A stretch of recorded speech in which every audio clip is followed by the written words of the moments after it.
আজকের সন্ধ্যাটা ছিল একদমই স্পেশাল। তো এখন বাসে করে আমরা কলকাতার বিজি রাস্তা পেরিয়ে পৌঁছে গেছিলাম নন্দন থিয়েটারে। আর এটা হচ্ছে আমার নন্দনে দেখা প্রথম নাইট শোই বলতে পারো, কারণ শুরু হচ্ছিল 6:15-এ। তো আমরা ফাইনালি নন্দনে এসে খুব ভাল লাগলো। এর আগে আমি একবার 2022-এ এসেছিলাম। তখন বল্লভপুরের রাজকথা বলে একটা দেখেছিলাম মুভি। তো সেটাও বেশ ভালো ছিল। আর এটা কিন্তু একটা সুন্দর থ্রিলার মুভি, খুবই ভালো লেগেছে আমার মুভিটা। তো এখানে প্রথমে আমাদের অনলাইনেই টিকিট কাটা ছিল, আর এখন আমরা এখানে লাইন দিয়েছিলাম। আর এখানে আমরা ছবিও তুলে নিয়েছি প্রচুর। আর নন্দন মুভি থিয়েটারটা আমার খুব খুব ভালো লাগে। তো এখানে কিন্তু তুমি অনলাইনেও টিকিট কাটতে পারো, আর এখানে আসার পরেও কিন্তু লাইন দিয়ে অফলাইনেও টিকিট কাটা যায়। আর এখানে মুভি যখন থিয়েটারটা ওপেন হওয়ার আগে কিন্তু এখানে এভাবে লাইন দিতেই হবে, তা সেটা অনলাইনে কাটো আর অফলাইনেই কাটো।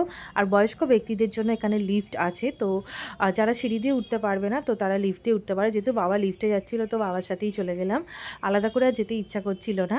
আর থিয়েটারটা কিন্তু আমি আগেও দেখেছিলাম, বাট এটা একটা অন্য থিয়েটার, ওদের মনে হয় অনেকগুলো থিয়েটার আছে।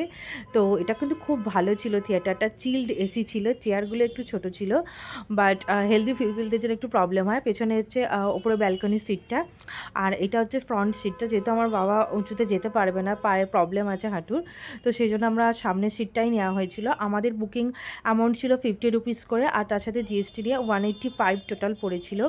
আর থিয়েটারটা এত বড়, এত ভালো লাগছিল। মুভিটার ক্লিপ শেয়ার করতে পারলাম না, কারণ ব্লকড হয়ে যাবে আপলোড করার সময়, কপিরাইট ইস্যু চলে আসে। আসার সময় তো আমরা লিফটে করেই নেমেছিলাম। রহস্য, অ্যাডভেঞ্চার আর মজার মুহূর্তে ভরা সিনেমাটা কিন্তু তোমরা অবশ্যই দেখো, সপ্তডিঙার গুপ্তধন। খুবই ভালো, অ্যাভারেজ কোনো মুভির থেকে তো অনেক অনেক অনেক বেটার হয়েছে। আর এখন আমরা 9টা পৌনে 9টা নাগাদ শেষ হয়ে গেছিলো মুভিটা, এখন আমরা বাইরে ছিলাম।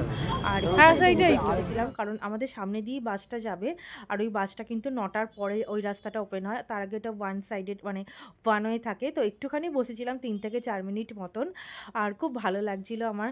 এই জায়গাটাই খুব সুন্দর, সন্ধ্যাবেলাটা খুব ভালো লাগছিলো। কিন্তু যেহেতু আমাদের যেতে একটু দেরি হয়ে গেছিলো, তো সেই জন্য আমরা বাইরেটা আমি ঘুরতে পারিনি। জায়গাটা কিন্তু অনেকটা চত্বর জুড়ে, আর আমার ভাই কিন্তু পুরোটা ঘুরেছে। আইসক্রিম, ঝালমুড়ি সব কিছুই বসে। এখন 9টা বাজে, এখন ওরা বাঁশি বাজিয়ে সবাইকে বের করে দিচ্ছিল ওখান থেকে। তো আমরা বেরিয়ে এসে অনেকটা একটু হাঁটতে হয়েছিল, কিন্তু বাবার প্রবলেম হচ্ছিল হাঁটতে, বাট আমাদের তো কোনো প্রবলেম হয়নি। আর আমরা এখন দাঁড়িয়েছিলাম আমাদের বাসের জন্য।